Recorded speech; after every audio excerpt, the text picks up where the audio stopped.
Hello everyone, welcome to my channel physics by Neetu. आज हम class 12th physics का chapter 1 electric charges and field के NCERT के question solve करेंगे।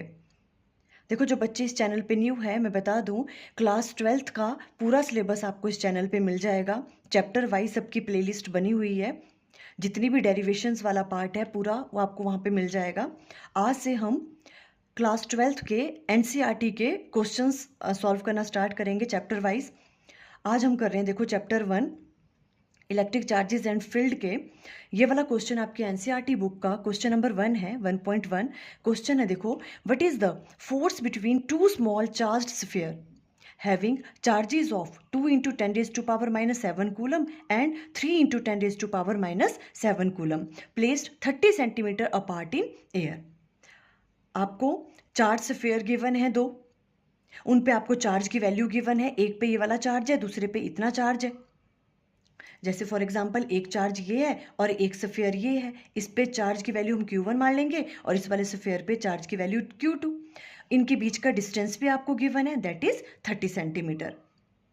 अब इनके बीच में फोर्स कितनी लग रही है वो हमें बतानी है। बहुत ही सिंपल क्वेश्चन है, कूलम लॉ से हम फाइंड आउट कर सकते हैं फोर्स। तो किस तरह से करेंगे, देखो देखो जैसे मान लो ये है आपके पास, यहाँ पे इस वाले पे आपके पास कितना चार्ज है, Q1 चार्ज है। और Q1 चार्ज की वैल्यू आपको क्या गिवन है, देखो 2 into 10 raise to power minus 7 coulomb, ये इसकी गिवन है। और यहाँ पे देखो जो Q2 चार्ज है, इस पे मान लो Q2 चार्ज है और इसकी वैल्यू कितनी गिवन है आपको, 3 into 10 raise to power minus 7 coulomb, इसकी वैल्यू आपको गिवन है। इनके बीच का डिस्टेंस भी आपको गिवन है, दैट इज 30 सेंटीमीटर। ये आपको 30 सेंटीमीटर गिवन है।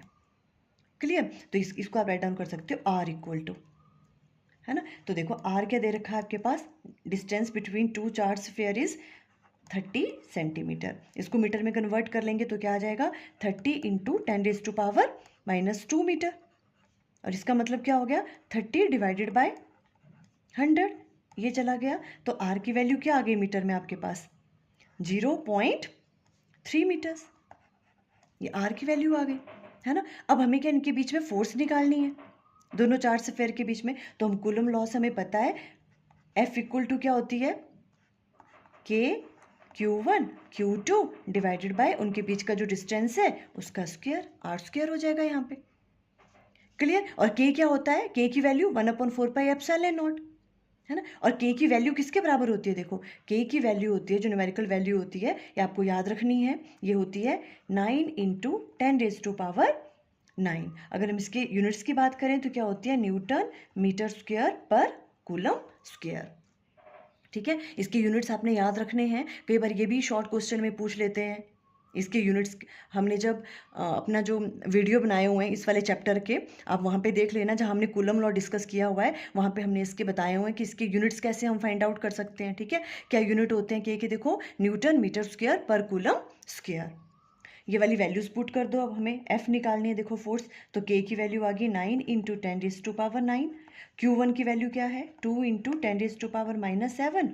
और Q2 की वैल्यू क्या है, 3 into 10 raise to power minus 7 divided by R square. R कितना है आपके पास, 0.3। तो 0.3 मल्टीप्लाई बाय 0.3। सिंपल कैलकुलेशन कैसे करेंगे, देखो मैं इजी बना के कर रही हूँ, पहले ऐसे राइट डाउन कर लिया, है ना। और यहाँ क्या आपके पास 3 2 ज़ा 6 कर दो। 6 इंटू 10 रेज टू पावर क्या हो गया, -7 ऐड हो जाएगा तो -40। क्लियर? मल्टीप्लाई बाय, देखो यहाँ पे डेसिमल हटाएंगे, यहाँ पे हटाएंगे तो इसकी वजह से ऊपर 10 लगेगा और इसकी वजह से भी ऊपर 10 आएगा, तो कितना हो गया 100, है ना। ये डेसिमल हम यहाँ पे रिमूव कर देंगे। तो डिवाइडेड बाय यहाँ पे क्या आएगा, 3 3 ज़ा 9, डेसिमल हमने रिमूव कर दिया, ऊपर 100 लगा दिया।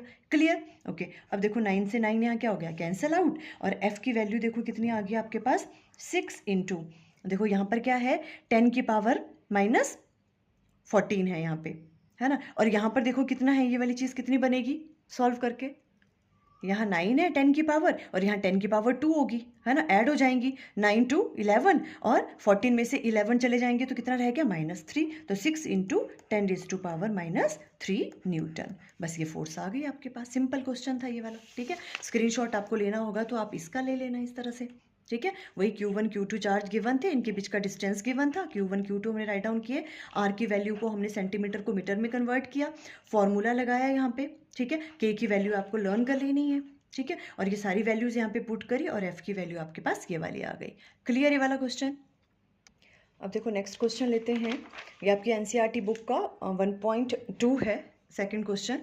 क्वेश्चन है the electrostatic force on A small sphere of charge 0.4 microcoulomb due to another small sphere of charge minus 0.8 microcoulomb in air is 0.2 Newton. इसमें भी आपको क्या गिवन है, दो स्मॉल स्फेयर गिवन है, एक पे चार्ज की वैल्यू है 0.4 माइक्रोकूलम और दूसरे वाले पे है माइनस 0.8 माइक्रोकूलम। अब ये कह रहे हैं जो ये वाला स्फेयर है फर्स्ट वाला, इस पे जो दूसरे वाले स्फेयर की वजह से फोर्स लग रही है उसकी वैल्यू आपको गिवन है 0.2 Newton's. Clear. What is the distance between the two sphere. अब इसमें आपको डिस्टेंस फाइंड आउट करना है। सिंपल, हम कूलम लॉ का यूज करेंगे और वहां से हम आर की वैल्यू निकाल देंगे वहां पे, ठीक है। देखो इस तरह का क्वेश्चन है, क्या है देखो, ये वाला स्फीयर आपको गिवन है, इस पे Q1 चार्ज मान लिया, इसकी वैल्यू आपको गिवन है 0.4 माइक्रोकूलम, इसको हम राइट डाउन कर सकते हैं 0.4 इंटू 10⁻⁻6 कूलम, और दूसरे वाले पे है माइनस 0.8 इंटू 10⁻⁻6 कूलम, ये वाला है। Clear, okay. इनके बीच का डिस्टेंस आपको फाइंड आउट करना है आर, ठीक है। आर की वैल्यू हमें क्या करनी है, फाइंड आउट करनी है, और इनके बीच में जो फोर्स लग रही है ना, उसकी वैल्यू आपको गिवन है। इन्होंने क्या कहा, देखो देखो अब यहाँ पे ये क्या पॉजिटिव, इस पे पॉजिटिव चार्ज है और इस वाले पे क्या है, नेगेटिव चार्ज है ना। फिर इन्होंने क्या कहा कि इस वाले स्फीयर पे इसकी वजह से जो फोर्स लग रही है उसकी वैल्यू कितनी है, F इक्वल टू 0.2 न्यूटन, ये वाली चीज़ आपको गिवन है, ठीक है। ये तो मैग्नीट्यूड हो गया। अगर आप डायरेक्शन की बात करें तो किस तरफ को लगेगी, देखो इस वाले पे इसकी वजह से जो फोर्स है, ये वाला जो स्फीयर है ये इस पे जो फोर्स लगाएगा उसकी डायरेक्शन क्या होगी, देखो ये नेगेटिव चार्ज है ना। नेगेटिव चार्ज पॉजिटिव को क्या करता है, अपनी तरफ अट्रैक्ट करेगा, है ना। तो इसकी वजह से इस पे फोर्स किस डायरेक्शन में लगेगी, इस डायरेक्शन में, ये अपनी तरफ इसको अट्रैक्ट करेगा, है ना। तो इस तरफ को लगेगी डायरेक्शन की अगर हम बात करें। क्लियर यहाँ पे, ठीक है। अब फोर्स की वैल्यू आपको गिवन है, आर हमें निकालना है, तो हम सिंपल राइट डाउन कर लेंगे। यहाँ पे देखो हमें पता है एफ किसके बराबर होता है, के Q1 Q2 divided by are square, है ना। और यहाँ से अगर हम फाइंड आउट करें आर स्क्वायर की वैल्यू, तो आर स्क्वायर क्या आ जाएगा, क्रॉस मल्टीप्लाई करो, यहाँ आ जाएगा के Q1 Q2 डिवाइडेड बाय नीचे आ जाएगा एफ, ठीक है। तो ये सारी वैल्यूज पुट करो, तो देखो आर स्क्वायर इक्वल टू किसके बराबर आ जाएगा, के की वैल्यू कितनी होती है 9 इंटू 10⁻⁹, Q1 की वैल्यू 0.4 इंटू 10⁻⁻6, उसकी उसी तरह से Q2 की वैल्यू पुट करो। देखो अब यहाँ पे हम नेगेटिव साइन नहीं लेंगे, ठीक है। जो भी कूलम लॉ है ना वो क्या बताता है, दो चार्ज स्फीयर के बीच में फोर्स बताता है, पर उसका मैग्नीट्यूड के बारे में सिर्फ हमें बताता है, ठीक है। सिर्फ उसका मैग्नीट्यूड वो हमें देता है, तो मैग्नीट्यूड की हम बात कर रहे हैं तो हम साइंस नहीं लेंगे। क्लियर। कूलम लॉ जब भी आप यूज़ करोगे तो उसमें क्या करना है, हमने सिर्फ मैग्नीट्यूड लेना है, तो यहाँ पे आ जाएगा 0.8 इंटू 10⁻⁻6। क्लियर ये वाली बात, ओके। अब देखो डिवाइडेड बाय एफ कितना है 0.2, बस इसको सॉल्व कर लो। देखो इजी वे में कैसे करना है, 9 इंटू 10⁻⁹ वैसे रहने दिया, देखो 4 इंटू 10⁻⁻6, मैं बहुत बेसिक सा बता रही हूँ, देखो इस तरह से ताकि कैलकुलेशन इजी हो। यहाँ पे 8 इंटू 10⁻⁻6 मैंने ऐसे राइट डाउन किया, डिवाइडेड बाय, देखो यहाँ से डेसिमल हटाया, यहाँ से डेसिमल हटाया, तो नीचे क्या आ जाएगा 100, एक जीरो इसकी आएगी, एक जीरो इसकी आएगी, तो 100 आ गया नीचे, ठीक है। अब इस वाले डेसिमल को हटाएंगे तो ऊपर आ जाएगा एक 0, ठीक है, और यहाँ रह जाएगा सिर्फ 2। क्लियर ये वाली चीज़, ओके। अब देखो इस जीरो से ये वाली जीरो हमने कैंसिल आउट कर ली। अब अगर इस 2 से इसको कैंसिल आउट कर दो, 4 2 8 हो गया, ठीक है। अब देखो क्या क्या बच रहा है आपके पास, आर स्क्वायर इक्वल टू किसके बराबर आ जाएगा, देखो 4 4 हो गया 16 और 16 9 होता है 144, ये 144 आ गया मल्टीप्लाई करके। अब देखते हैं इंटू 10⁻⁻, पावर क्या बन रही है आपके पास, देखो देखो 10⁻⁻6 है, यहाँ 10⁻⁻6 है, -6 कितना हो गया -12, ठीक है। और 12 में से 9 चले जाएंगे तो कितने रह गए -3, तो 10⁻⁻3 आ गया, ठीक है। बट ये वाला 10 भी है नीचे, इसको ऊपर लेके जाएंगे तो 10⁻⁻1। क्लियर, विजिबल है आपको, है ना, ये वाली चीज़ आ गई। तो आर स्क्वायर की वैल्यू आपके पास क्या आ गई, 144 इंटू 10⁻³ -3 -1 हो गया -4। ठीक है, और आर की वैल्यू क्या आ जाएगी, इसका अंडर रूट ले लो। अंडर रूट क्या हो जाएगा, 144 का आ गया 12 और यहाँ आ जाएगा 10⁻²।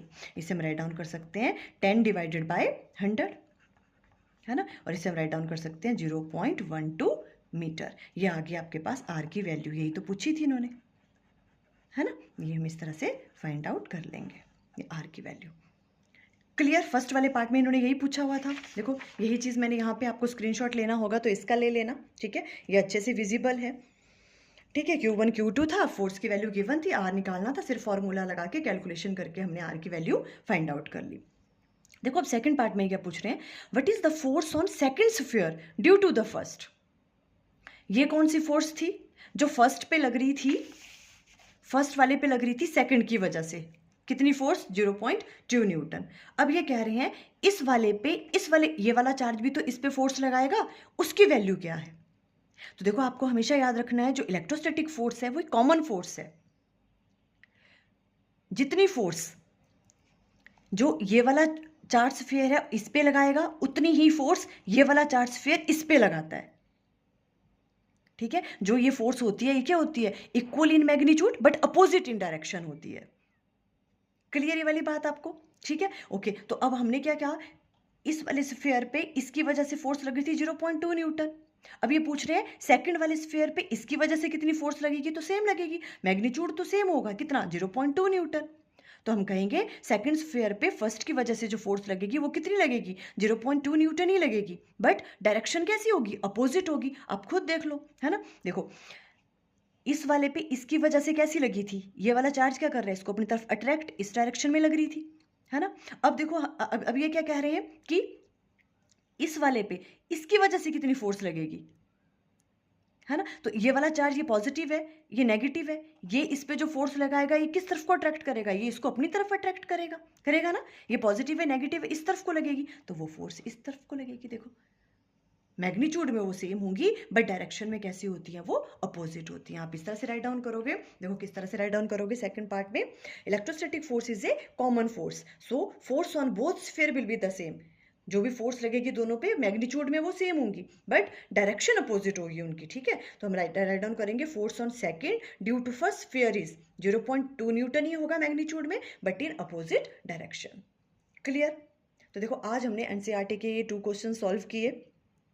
नेक्स्ट वाली वीडियो में हम 2 क्वेश्चंस और ले लेंगे। आई थिंक आपको क्लियर हो गया। Okay, thank you.